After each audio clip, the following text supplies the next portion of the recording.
Estamos a la octava y vamos a hablar no solo de las batallas o los asuntos bélicos a los que está convocando el presidente de Estados Unidos, Donald Trump, sino también nuestras propias batallas internas y entre ellas las relacionadas con la guerra de bots, y si de un lado y si de otro, y si adulteran, si atacan, si conflictúan. Lo que está pasando en las redes sociales, en la comunicación social, en la prensa, en los medios en general. Por eso me da mucho gusto que esté con nosotros el periodista Genaro Villamil, quien es presidente del Sistema Público de Radiodifusión del Estado Mexicano, periodista por los cuatro costados, a quien hoy saludo con gusto. Genaro, buenas noches. Julio, buenas noches. ¿Cómo felicidades. estás? Gracias. Muy bien, felicidades a la octava, felicidades a Radio Centro también. Qué bueno que estén con este proyecto también. Caminando con mucho gusto y con mucho...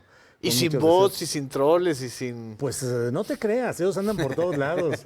¿Cómo ves lo de la cuestión de esta denuncia que se hizo en la conferencia mañanera del presidente López Obrador, que lo hizo un funcionario de la Secretaría de Seguridad Ciudadana, respecto a esta cadena de bots? ¿Qué es? ¿De veras quienes nos escuchan, existe esa guerra de bots, esas granjas de bots? Yo creo que más que una denuncia fue un retrato, una radiografía de un seguimiento sobre lo que llaman los hashtags en Twitter, que son las etiquetas, las famosas etiquetas a través de las cuales se arman ciertas conversaciones o ciertas campañas. Originalmente Twitter, como plataforma de red social, creó esta manera de comunicar o este algoritmo, pues para justamente facilitar las conversaciones. Lo que ha ido sucediendo es que desde 2015, 2016 a la fecha, estos hashtags se han vuelto el territorio de disputas políticas.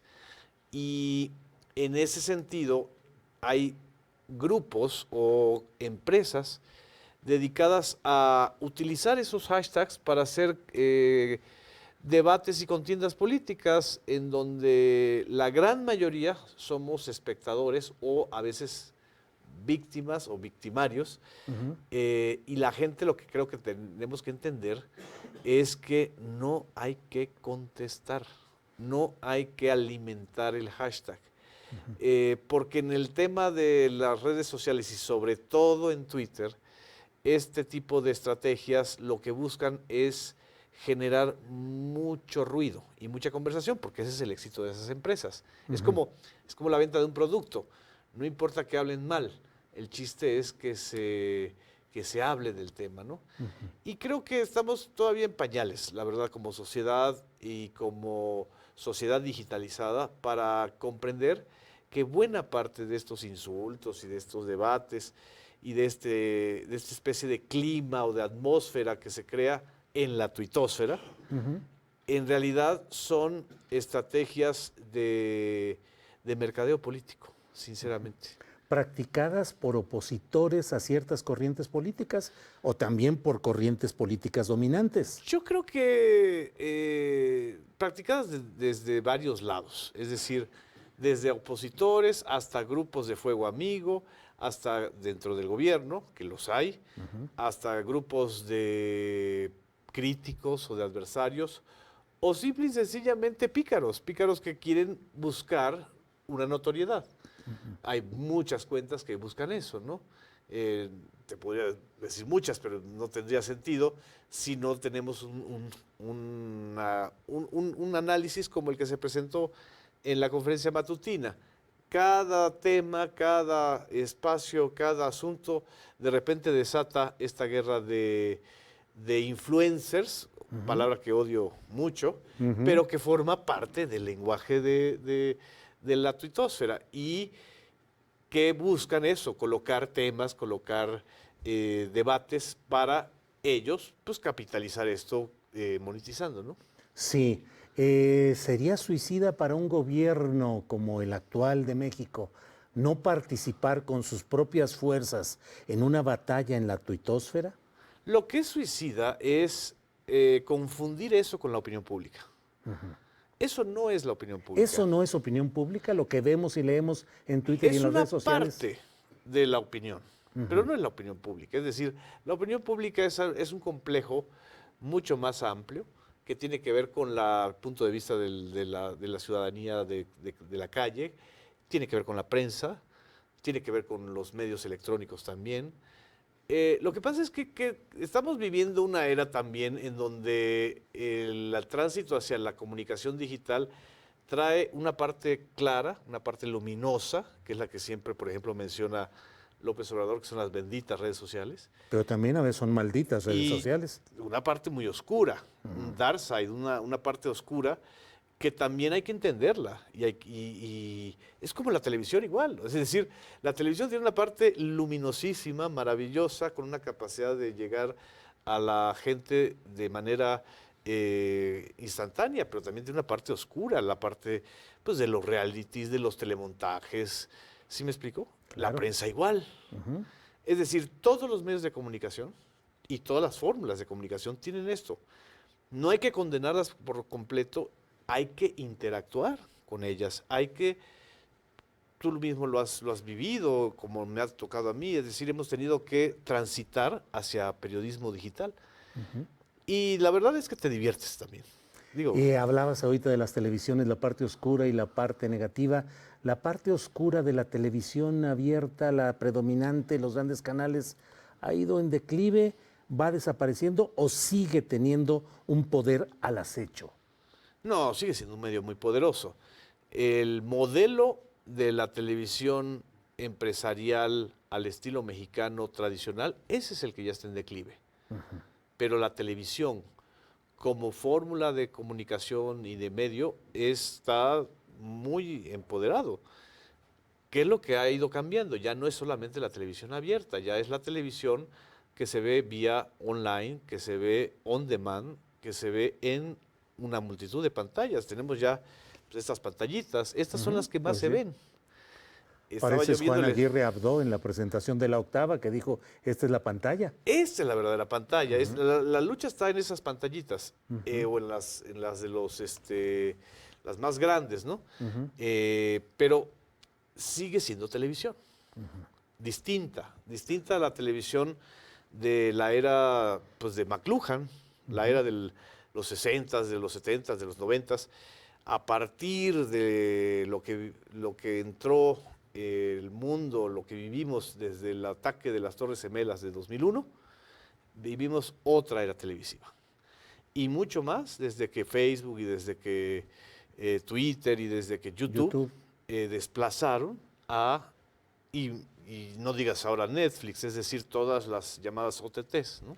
Claro. Ese es el desafío, estar en ese modelo y ese modelo de comunicación, su gran secreto es la interactividad genuina. Vas a cumplir un año como director del sistema de radiodifusión del Estado mexicano. Hoy sí. ¿Te sientes, has avanzado, se ha logrado? ¿El elefante reumático también es en la televisión pública? Uy, era un gigante dormido y que apenas está despertando. Yo creo que se han logrado cosas muy, muy hermosas que no existían. La coordinación entre 4 televisoras públicas, Canal 11, Canal 22, Canal 14, Canal Capital 21, más 2 grandes sistemas de radio, el IMER y Radio Educación, y creo que eso se ha logrado ir consolidando. La transmisión del 15 de septiembre del Grito fue una transmisión que se le entrega y se le responsabiliza al sistema público de medios mexicanos, y eso creo que le gustó a la audiencia, le gustó a la gente. Ahí yo comprobé que la televisión tiene muchísima fuerza y potencial, sobre todo si tú das contenidos históricos, divertidos, que le agreguen algo más. Y no solamente, la gente nada más, no solamente quiere ver espectáculo, quiere ver cosas que le expliquen la situación. En los términos de la medición de audiencia, ¿qué tanto habrá aumentado la audiencia de la televisión pública en este lapso en el que tú has estado? Bueno, en el caso del canal 14, que es el canal más joven que me toca directamente como responsabilidad, el aumento ha sido un 60-70% y en un 80% ese incremento se debe a la transmisión cotidiana de la conferencia matutina. Porque Es decir, no por la televisión pública en sí, sino por la conferencia. Estás del hablando presidente. de la necesidad de una audiencia, de tener una versión completa, porque mucha gente no tiene acceso a las redes sociales o a las plataformas en Internet. ¿Qué quiere decir? Bueno, además, eso lo he discutido mucho y se discutió, estás hablando de una audiencia potencial de 30 millones de personas, que no las tiene en estos momentos nadie.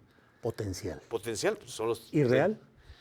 Bueno, real son alrededor, en el caso de Canal 14 son entre 2 y 3 millones diarios. 2 y 3 millones 2 y 3 millones diarios. diarios en ese horario. Y luego la televisión pública en sí.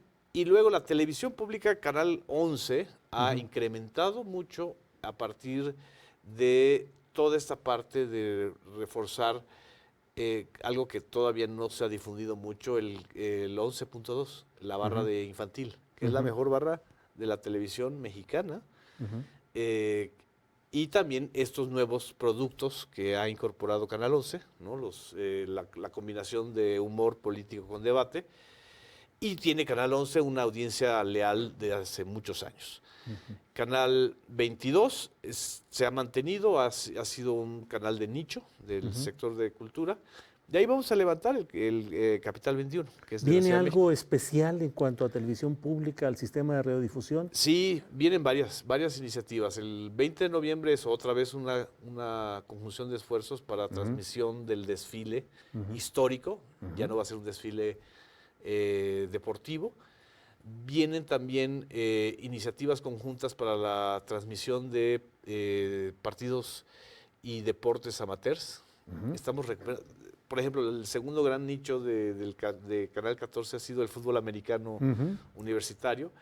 Las series que se están incorporando. No hemos producido mucho desde la escasez de los recursos, porque en una situación de austeridad. Y de la corrupción anterior, ¿no?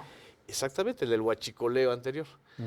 Y vienen también iniciativas ya conjuntas con las televisoras estatales, que con todas sus diferencias y sus marcos jurídicos distintos, creo que lo importante en la televisión pública es la unión. La unión es lo que hace la fuerza, porque no tenemos la infraestructura y el alcance que tienen las televisoras privadas. Pero si tú unes la infraestructura pública que existe, tú tienes para 2 cadenas de por lo menos 230 estaciones. Bueno, pues dentro de los aspectos no tan luminosos de la televisión pública, privada, abierta, cerrada, por cable, como sea, es la tiranía del tiempo, Genaro Villamil. Lamento mucho que no tengamos más tiempo para abundar en una plática tan interesante. Esperemos en una próxima ocasión que podamos abundar. Con mucho gusto, Julio. Muchas gracias por tu presencia y por tu participación. Muchas gracias. Gracias. Genaro, vamos a un corte comercial y ya volvemos.